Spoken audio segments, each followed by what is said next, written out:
Bolsonaro deu uma entrevista inacreditável para o New York Times e teve o passaporte dele retido pelo Alexandre de Moraes.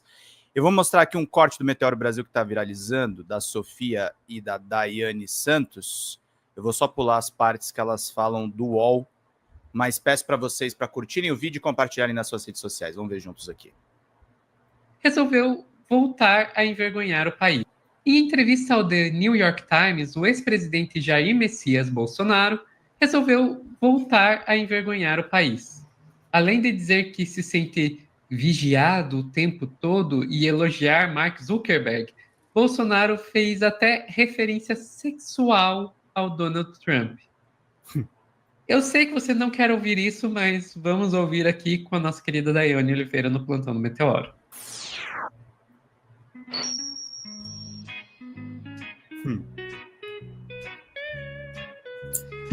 Vai, jura? Eu gostei, né, de você. Eu sei que você não queria ouvir isso, gente. Eu também não queria estar falando sobre isso. Mas a gente precisa, infelizmente, mostrar quanto o Bolsonaro ainda é uma dessas figuras que precisam ser combatidas na ideia. E aí tem alguns pontos. O Bolsonaro, ele resolveu fazer todo um discurso ali para se defender, né, de certa forma. Sim, foi um discurso para se defender, mas isso envergonha mundialmente o país, né? O Bolsonaro, ao tentar ali se defender, ele faz algumas piadas que foram vistas de uma forma muito inadequada e ainda consegue criticar o nosso sistema judiciário, reforçando aquela ideia de que o judiciário no Brasil é um judiciário ruim, é um judiciário que não presta, é um judiciário que não articula e não vai trabalhar para o bem da população. Inclusive, ele falou que se sente ali vigiado, né? É um perseguido. Eu acho que, assim, uma pessoa que tentou um golpe, como a gente tem a Polícia Federal apontando que o Bolsonaro fez, o mínimo que ele deveria estar usando ali era uma tornozeleira eletrônica, já que a gente já sabe que ele tentou se esconder em embaixada, né, durante um período aí, que não condizia, e tem lá na ideia do golpe que o Bolsonaro teria que sair do país, né, que seria um exilado durante determinado tempo para depois voltar e assumir esta nação. Que bom que não deu certo, ainda bem, mas poderia ter dado. Dito isso, a gente tem também um Bolsonaro agora que se faz de vítima, diz que está sendo perseguido e que não usa tornozeleira eletrônica, mas ele se sente vigiado. Coitado do Bolsonaro, tá, gente? Vou te pedir, Sofia, por favor, para fazer o seguinte, trazer a matéria do UOL, e aí tem um questionamento também bem interessante, e daqui a pouquinho a gente mostra no New York Times, com detalhes, algumas outras coisas que o Bolsonaro falou. Por favor. Vamos lá. Mas eu até queria... A gente vai pular o UOL, tá, gente? Agora vai. Engraçado ficar agora, né? Porque ele tá sentindo que ele vai parar na papuda, né? Porque quando ele tava no poder, daí não tinha que pacificar nada. Isso mesmo. Na década de 90, ele já ficou famosinho ali porque ele disse que tinha que executar o Fernando Henrique Cardoso, metralhar o Fernando Henrique Cardoso. Então, não é nenhuma questão assim de só agora com o Lula o discurso dele. Não é esse, né, Sofia? Agora, Sofia, acho que eu, você e todas as pessoas desse chat também compactuamos ali com as mudanças de tom da Fabíola ao ler o que o Bolsonaro escreveu. Porque é isso. A gente dá risada e é um escárnio, porque não tem como o sangue não ferver, justamente conhecendo o histórico do próprio Jair Messias Bolsonaro. Dito isso, eu vou ler alguns trechinhos, sim, dessa entrevista maravilhosa que foi publicada pelo New York Times nesse momento. E quando eu falo maravilhosa, ela tem pontos que foram bem interessantes, estruturados, porque tem uma construção do Bolsonaro, que é uma construção de uma autodefesa, sim.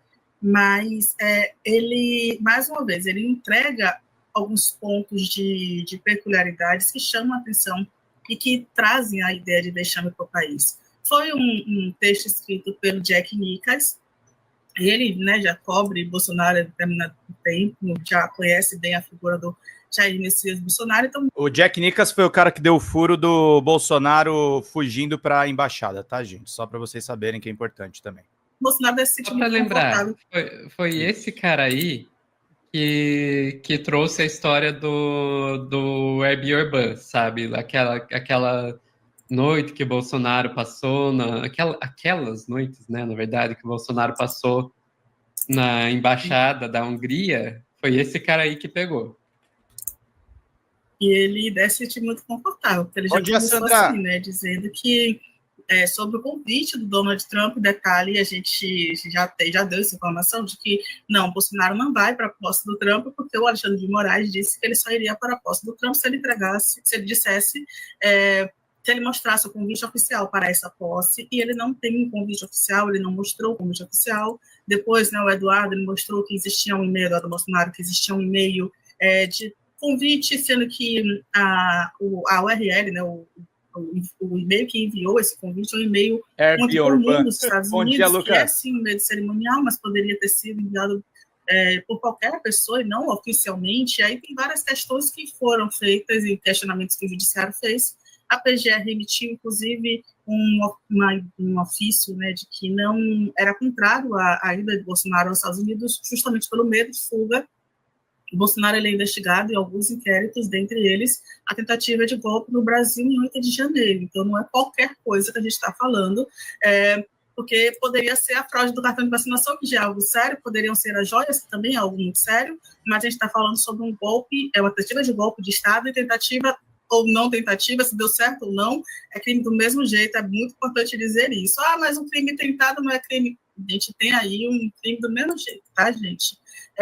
A partir disso, olha só o comecinho, né, do Bolsonaro dizendo que se sentiu que nem criança, e entre aspas, estou me sentindo uma criança de novo com o convite do Trump. Estou animado. E esse animado é numa ideia de estou sim, excitado. Por quê? Porque ele conclui, ele continua dizendo, não vou nem mais tomar Viagra. Sim, esse excitado, esse animado foi na linha do não vou nem mais tomar Viagra. Porque eu já estou animado o suficiente, eu estou animado pelo convite do Donald Trump. Foi esse tipo de animado, sim, que vocês entenderam. Então, imagina, inclusive, eu gostaria só de saber, eu acho que o Bolsonaro deve ter dado entrevista em português, né? Porque eu gostaria de conseguir entender como desenvolveu essa conversa, gente, como se desenrolou isso, enfim, né? Continuando, ele ainda diz que o gesto de Trump é algo para se orgulhar, certo?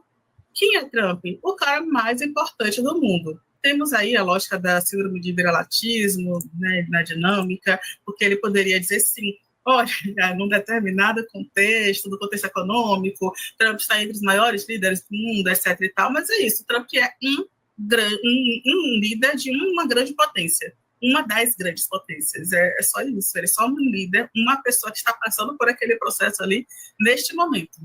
É só isso, tá? Vamos lembrar, né, Sofia? O Bolsonaro já disse I love you para Trump, que respondeu ali.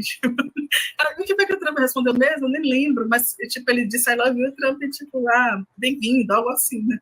Pelo amor. Ridículo. Enfim, Quem é você mesmo? Saiu o resultado do Enem. Propaganda. Agora... Tirar aqui, Rapidex. Vamos lá, gente. Curte e compartilha. Daqueles países lá de baixo, não faz diferença, deixa. Então, Bolsonaro, que segue na elegível, né, ele foi também uma pessoa ali que chegou a falar sobre redes sociais, lógico que esse assunto que é um assunto muito atual, que norteia todas as eleições do mundo hoje, entrou também na entrevista e ele citou, né, as redes sociais decidem as eleições. Vale lembrar que o bolsonarismo no Brasil foi bebê do trabalho feito nos Estados Unidos, da extrema-direita, do fascismo nos Estados Unidos, e por isso, inclusive, trouxe estratégias, né? O marqueteiro do Trump veio fazer estratégias para Bolsonaro, e deu tão certo que ele foi um presidente eleito em 2018, e até hoje a gente está aqui, né, carregando os resquícios do seu processo e tendo que aturar um crescimento, que a gente chama de bolsonarismo, mas é um crescimento do neoliberalismo, e do fascismo, da extrema-direita extremamente violenta, que agora a gente só deu o nome de bolsonarismo porque ele foi uma das pessoas ali que levaram, né, a ideia, levaram a bandeirinha da ideia, mas ele não é o único e está longe disso, inclusive ele vem perdendo força e os seus aliados seguem aí apurrinhando a gente, né? E aí ele continua dizendo, inclusive, que ele elogiou Mark Zuckerberg, disse que a sua empresa iria trabalhar com o presidente Trump para reagir contra governos estrangeiros que querem censurar mais. o cara que literalmente tirou, né, todas as dinâmicas de respeito e políticas de responsabilidade nas suas redes, seria a pessoa que estaria ali lutando contra a censura, e não sendo aquela pessoa que está ali dando munição para que outros grupos continuem violentando, desrespeitando, discriminando, segregando. Então, eles continuam nessa dinâmica aí que se chama, né, jogo de narrativa, de construção de narrativa, porque eles fazem muito bem isso. E ele também conclui, um outro trecho que eu não poderia deixar de trazer para vocês, eu juro que eu vou parar de dizer as ações do Bolsonaro, eu sei, gente, está chato já, mas vamos lá. Que ele disse exatamente o seguinte, que ele está gostando do Zuckerberg. E ele disse, bem-vindo ao mundo... Cara, essa entrevista é uma vergonha alheia gigantesca, né? Das pessoas boas, perdão, eu até me empolguei. Bem-vindo ao mundo das pessoas boas, da liberdade. É o que ele diz em relação ao Mark Zuckerberg, mais novo, o Marquinho dele, né? Porque ele já era muito fã, né, do Trump, do Musk. Se o Musk desse Hi Brasil, ele estava ali abanando, acenando com a mão, para não utilizar outro termo pejorativo.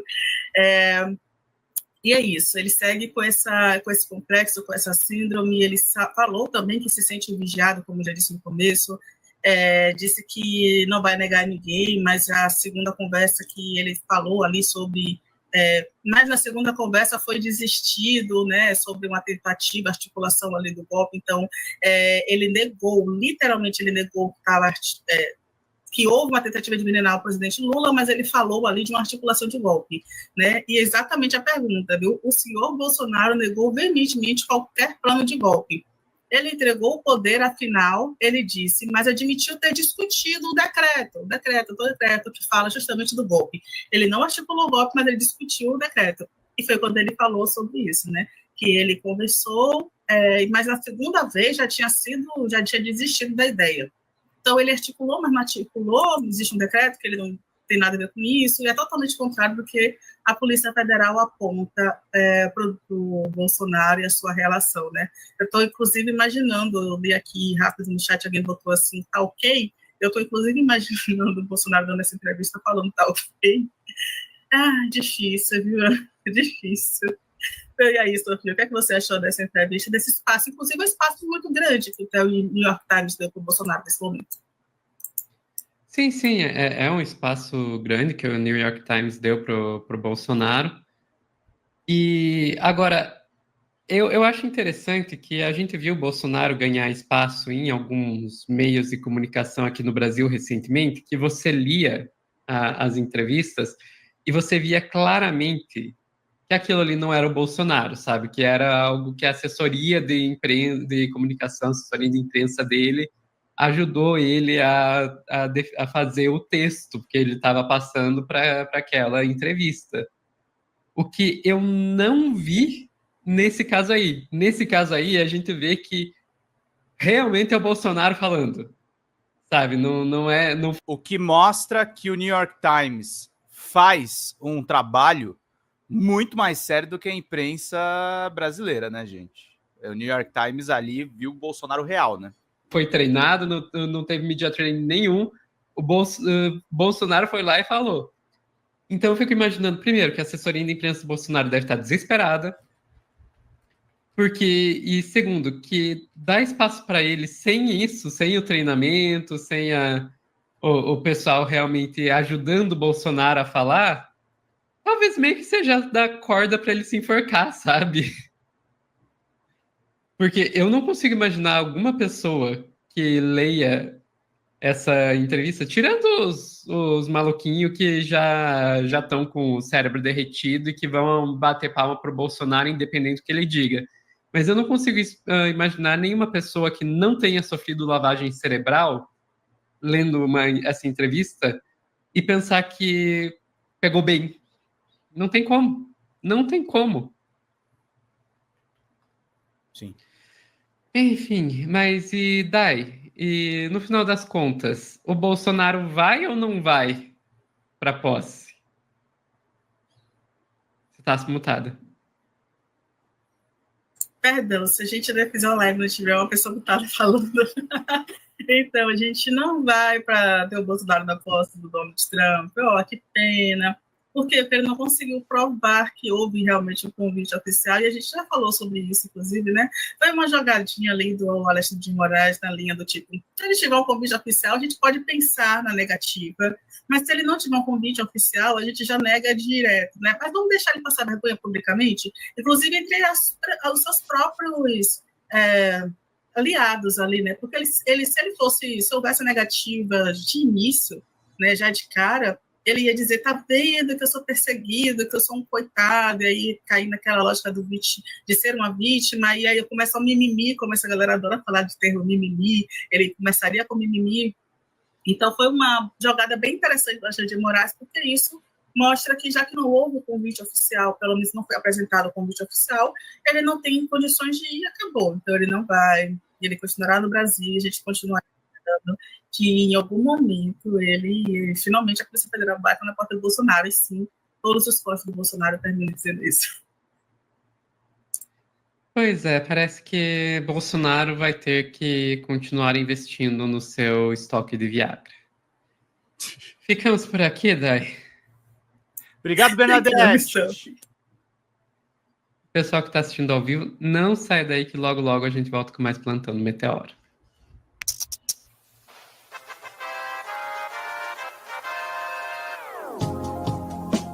Vamos de editorial, gente. É o seguinte, sim, o governo enfrentou uma vergonha gigantesca na derrota que a gente teve na questão do Pix e do Nicolas Ferreira. Mas essa entrevista e aquele desespero do Monark, que a gente vai abordar aqui nessa live mais um pouco hoje, mostram que a extrema-direita sabe que o Bolsonaro vai ser preso. O Bolsonaro falando que fica excitado para o Trump e o Monark dizendo que é uma vítima da ditadura do Alexandre de Moraes são duas faces da mesma extrema-direita. É o desespero, é a falta de noção, é a falta de qualquer sombra de sobriedade. Eles estão absolutamente destemperados. E nós, como campo progressista, a gente tem que aprender a explorar mais essas brigas internas da extrema-direita. Eu vi muito pouca gente do campo progressista nessa semana. Eu vi muita gente metendo pau no governo Lula, mas eu vi muita pouca gente do campo progressista explorando as contradições que estão acontecendo na extrema-direita brasileira. Basicamente, gente, toda vez que a gente fica derrotista, vocês estão sendo correia de transmissão do Trump. O trumpismo vai adorar saber que o governo progressista brasileiro está frágil. Isso sim, e não estou falando para vocês mentirem, não estou falando para vocês inventarem. Eu tive informações que o MBL está se reaproximando do bolsonarismo. Se o MBL está se reaproximando do bolsonarismo, a gente tem que explorar a treta que existe no meio disso. Porque existe uma treta no meio disso. Existe uma briga no meio disso. Existe uma contradição no meio disso. Tem o Monark berrando no meio disso. O Monark berrando e o Bolsonaro falando porcaria são duas faces da mesma extrema-direita absolutamente descompensada que nós temos em operação no Brasil. Eles estão descompensados. E nós temos que explorar isso. Nós temos que denunciar isso. Nós temos que ir atrás disso. Não pode deixar passar isso. Tem que apontar dedo, tem que olhar. Tem que explorar. Não pode ficar jogando na retranca. Não pode ficar recuando de decisão, viu, governo federal? Não é para recuar, é para avançar. É para fazer avançar as nossas pautas, é para fazer avançar um mundo diferente, porque nós estamos enfrentando, por exemplo, 2024 foi o ano mais quente da história. Foi o ano mais quente da história. Se a extrema-direita ganhar essa queda de braço, nós todos seremos penalizados. Nós todos seremos penalizados. Não é só o nosso campo progressista. O Brasil depende que o governo Lula dê certo. A nossa quadra histórica depende que isso dê certo. Não adianta a gente ficar de mimimi, não adianta a gente ficar no cantinho. Tem que jogar na ofensiva. Aqui nesse canal onde a gente está, nós estamos com todos os nossos vídeos desmonetizados. Todos os nossos vídeos desmonetizados. Mesmo assim, em um mês, nós estamos batendo quase 500 mil de visualizações. E essas visualizações estão sendo sustentadas porque você que me assiste, você que sabe da importância do trabalho que a gente faz aqui, nessa trincheira democrática, nessa trincheira para defender, de fato, tudo que a gente faz aqui, você tem mandado contribuições no nosso Pix, na folhademocrata@gmail.com. E peço para vocês continuarem contribuindo para vocês ganharem livros de presente, para vocês ganharem outras coisas bacanas de presente. Te dar livros para vocês, cursos, mas a gente não pode jogar na retranca. A gente não pode jogar como se a gente tivesse sido derrotado. A gente não pode jogar como se o problema do Pix fosse insolúvel. Foi uma derrota do governo? Foi uma derrota do governo. Próximo. O Lula já sancionou ontem a reforma tributária. Tem que ir atrás de taxar os super ricos. Tem que fazer avançar as nossas pautas. Tem que pressionar o governo pelo lado certo. Não em clima de derrota. Não em clima de pessimismo. Não em clima de já era.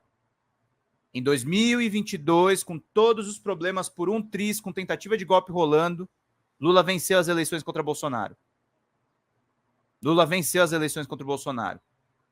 Então é necessário. Se a extrema-direita levar as próximas, 2024 vai ter sido o ano mais frio dos próximos que virão. Exatamente, Lucas. O que os cientistas falam é que cada meio grau Celsius de temperatura deve ser batalhado para ficar mais baixa a partir de agora. Essa década que a gente vai enfrentar agora, 25, 35, 30, 40, é fundamental para a gente mudar a nossa matriz energética e para a gente realmente pensar outra sociedade. Porque a sociedade que nós temos, baseada em petróleo, baseada em combustível fóssil, vai acabar nos lesionando, vai acabar nos prejudicando, vai nos jogar num ponto de vista completamente apocalíptico. A política está ligada diretamente com o ambientalismo, a política está diretamente ligada com a economia, a política está ligada diretamente à cultura. Se ainda estou aqui, pode ganhar o Oscar agora, é porque nós estamos do lado certo e nós defendemos a verdade histórica. Então é importantíssimo.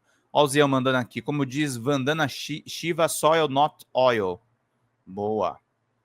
A gente precisa brigar, gente. A gente precisa mudar o que está acontecendo. Fala, pessoal da Folha Democrata. Meu nome é Pedro Zambarda, sou jornalista, editor aqui do site e do nosso canal do YouTube. Nós estamos passando por uma mudança dentro do nosso canal do YouTube e a gente precisa muito que vocês contribuam no folhademocrata@gmail.com, que é o nosso Pix, porque nós estamos desmonetizados e as lives continuam precisando da contribuição do público para a gente poder manter os trabalhos meus, dos sócios e dos nossos editores de vídeo. Nós temos uma pequena e aguerrida equipe de guerrilha. Qualquer contribuição, em qualquer horário vocês podem contribuir. Nas lives a gente vai continuar pedindo a contribuição de todos vocês, mas a gente faz um apelo especial em vídeo para que vocês se sensibilizem com o nosso trabalho, com as reportagens e com as lives que a gente grava. Tudo em nome de vocês terem uma boa informação, gente. Até mais. Tchau, tchau.